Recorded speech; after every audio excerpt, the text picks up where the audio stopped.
Hello friends, welcome to ಅಂಗೈಯಲ್ಲಿ ಆರೋಗ್ಯ Kannada YouTube channel. ಇವತ್ತು ನಾನು ಒಂದು ವಿಭಿನ್ನ ರುಚಿಯ ದೋಸೆನ ಮಾಡೋದು ತೋರಿಸ್ತಾ ಇದ್ದೀನಿ. ನೋಡಿ, ಈ ಸಣ್ಣ ಗ್ಲಾಸಲ್ಲಿ 4 ಗ್ಲಾಸಷ್ಟು ರೈಸನ್ನು ನಾನು ರಾತ್ರಿಯೇ ಸೋಕ್ ಮಾಡಿ ಇಟ್ಟಿದ್ದೆ.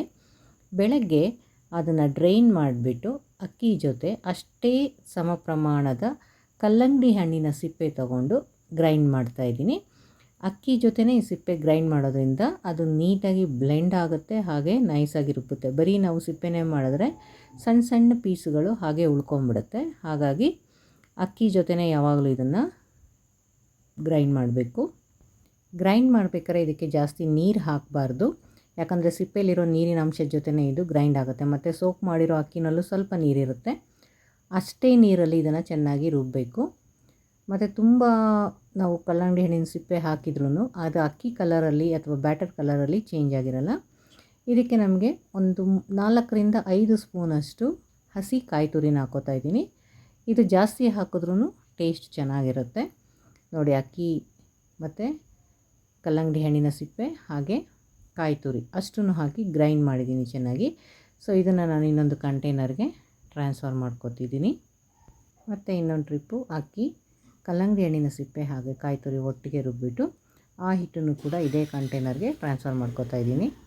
ಮನೆಯಲ್ಲಿ ಕಲ್ಲಂಗಡಿ ಹಣ್ಣು ತಂದಾಗ ರಾತ್ರಿ ಅಕ್ಕಿ ನೆನೆಸಿಟ್ಬಿಟ್ಟು ಬೆಳಗ್ಗೆ ಇದನ್ನು ರುಬ್ಬಿ ದೋಸೆ ಮಾಡ್ಕೋಬೋದು. ತುಂಬ ರುಚಿಯಾಗಿರುವಂತಹ ದೋಸೆ ಆಗುತ್ತೆ.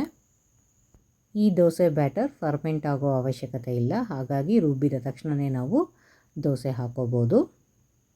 ಇದರಲ್ಲಿ ಟ್ರಿಕ್ ಏನು ಅಂದರೆ, ಯಾವಾಗಲೂ ಇದು ಕಡಿಮೆ ನೀರಲ್ಲಿ ರುಬ್ಬಬೇಕು. ಯಾಕಂದರೆ ಕಲ್ಲಂಗಡಿ ಹಣ್ಣಿನ ಸಿಪ್ಪೆಯಲ್ಲಿ ಹೆಚ್ಚಿನ ನೀರಿನ ಅಂಶ ಇರೋದ್ರಿಂದ ಅದು ರುಬ್ಬೇಕಾದ್ರೆ ಆ ನೀರನ್ನು ಬಿಟ್ಕೊಳ್ಳುತ್ತೆ. ಮತ್ತು ಗ್ರೈಂಡ್ ಮಾಡಬೇಕಾದ್ರೆ ಅದು ಅದ್ರ ಜೊತೆ ಚೆನ್ನಾಗಿ ಬ್ಲೆಂಡ್ ಆಗುತ್ತೆ. ಮತ್ತು ಜಾರ್ ತೊಳೆದಿದ್ದು ಸ್ವಲ್ಪ ಪ್ರಮಾಣದ ನೀರನ್ನು ಮಾತ್ರ ಇದಕ್ಕೆ ಸೇರಿಸಿ ಅದನ್ನು ಚೆನ್ನಾಗಿ ಕಲಿಸ್ಬೇಕು. ನೋಡಿ, ಈ ಬ್ಯಾಟರ್ಗೆ ನಾನು ಸಾಲ್ಟ್ ಅಥವಾ ಸೋಡಾ ಏನೂ ಮಿಕ್ಸ್ ಮಾಡ್ತಾ ಇಲ್ಲ. ಜಸ್ಟ್ ಅಕ್ಕಿ, ಕಾಯಿ ತುರಿ ಮತ್ತು ಕಲ್ಲಂಗಡಿ ಹಣ್ಣಿನ ಸಿಪ್ಪೆನ ಮಾತ್ರ ಚೆನ್ನಾಗಿ ಗ್ರೈಂಡ್ ಮಾಡಿದ್ದೀನಿ. ಮತ್ತು ಜಾರ್ ತೊಳೆದಿದ್ದ ನೀರನ್ನು ಸ್ವಲ್ಪ ಪ್ರಮಾಣದಲ್ಲಿ ಅದಕ್ಕೆ ಹಾಕ್ತಾಯಿದ್ದೀನಿ. ಇದನ್ನು ಇವಾಗ ಚೆನ್ನಾಗಿ ಕಲಿಸ್ಬಿಟ್ಟು ಹಂಚು ಚೆನ್ನಾಗಿ ಕಾದ್ಮೇಲೆ ಅದರ ಮೇಲೆ ದೋಸೆ ಹಾಕಬೇಕು.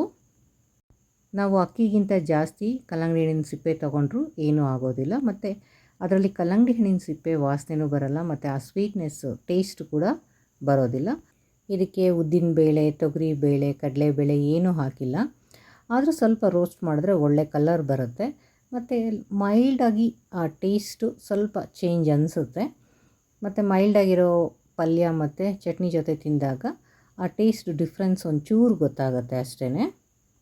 ಕಲ್ಲಂಗಡಿ ಹಣ್ಣಿನ ಸಿಪ್ಪೆಯಿಂದ ಮಾಡಬಹುದಾದ ವಿವಿಧ ಖಾದ್ಯಗಳಲ್ಲಿ ಇದು ಒಂದು. ಸಮ್ಮರ್ ಆಗಿರೋದ್ರಿಂದ ಬೆಣ್ಣೆ ಹಾಗೂ ಕಲ್ಲಂಗಡಿ ಹಣ್ಣಿನ ಸಿಪ್ಪೆ ಬಳಸ್ತಾ ಇದ್ದೀನಿ. ಹಾಗೆ ಬೆಣ್ಣೆ ಯೂಸ್ ಮಾಡೋದ್ರಿಂದ ತಂಪಾಗಿರುತ್ತೆ, ಮತ್ತು ದೋಸೆಯಲ್ಲಿ ಆ ಬೆಣ್ಣೆ ಫ್ಲೇವರ್ ಕೂಡ ಸಿಗ್ತಾ ಇರುತ್ತೆ.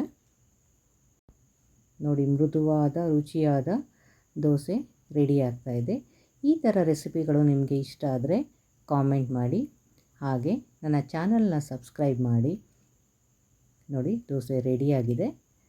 ಸೊ ಈ ಥರ ದೋಸೆಗಳು ಮಾಡಿಬಿಟ್ಟು ಇರ್ತಾ ಇರ್ಬೋದು. ದೋಸೆ ಎಷ್ಟು ಚೆನ್ನಾಗಿ ಬರ್ತಾಯಿದೆ ಅಂದರೆ ಅದನ್ನು ಮಾಡೋದು ನಿಲ್ಸೋಕ್ಕೆ ಬೇಜಾರಾಗ್ತಾಯಿದೆ.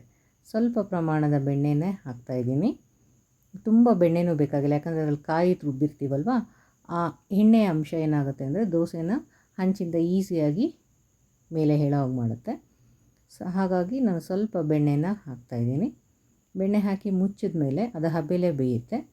ಮತ್ತು ಅದನ್ನು ತಿರುವಾಕಿ ಒಂದು ಸ್ವಲ್ಪ ಬೇಯಿಸಿದ್ರೆ ನಮಗೆ ರುಚಿಯಾದ ದೋಸೆ ರೆಡಿಯಾಗಿದೆ. ನೋಡಿ, ಈಗ ಇದು ಕಾಯಿ ಚಟ್ನಿ, ಮಸಾಲೆ ಪಲ್ಯ ಎಲ್ಲದರ ಜೊತೆಗೆ ಸೂಟ್ ಆಗುತ್ತೆ. ಮತ್ತು ದಿಢೀರಂತ ಮಾಡ್ಬೋದು, ಅಥವಾ ಬೆಳಗ್ಗೆ ಅಕ್ಕಿ ನೆನೆಸಿ ಸಾಯಂಕಾಲಕ್ಕೆ ಕೂಡ ಸ್ನ್ಯಾಕ್ಸ್ ಥರ ನಾವು ಈ ದೋಸೆನ ಮಾಡ್ಕೋಬೋದು.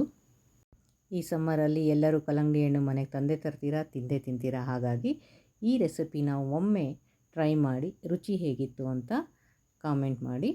ನಾನು ಇದ್ರ ಜೊತೆಗೆ ಕಾಯಿ ಚಟ್ನಿ ಮತ್ತು ಕಲ್ಲಂಗಡಿ ಹಣ್ಣಿನ ಸಿಪ್ಪೆನ ಪಲ್ಯನೇ ಮಾಡಿದ್ದೀನಿ. ಸೊ ಕಾಂಬಿನೇಷನ್ನು ತುಂಬ ಚೆನ್ನಾಗಿತ್ತು. ಆ ಪಲ್ಯದ ಒಂದು ರೆಸಿಪಿನ ನೆಕ್ಸ್ಟ್ ವಿಡಿಯೋದಲ್ಲಿ ನಿಮಗೆ ತೋರಿಸ್ತೀನಿ. ಎಲ್ಲ ರೀತಿಯ ಚಟ್ನಿ ಪುಡಿ ಹಾಗೆ ಸಾಂಬಾರು ಜೊತೆ ಈ ದೋಸೆ ತುಂಬ ಚೆನ್ನಾಗಿ ಹೊಂದುತ್ತೆ. ಸೊ ಈ ಸಮ್ಮರಲ್ಲಿ ಮಾಡಲೇಬೇಕಾಗಿದ್ದ ರೆಸಿಪಿ ಅಂತ ಅಂದ್ಕೊಂಡು ಒಮ್ಮೆ ಟ್ರೈ ಮಾಡಿ. Thank you for watching.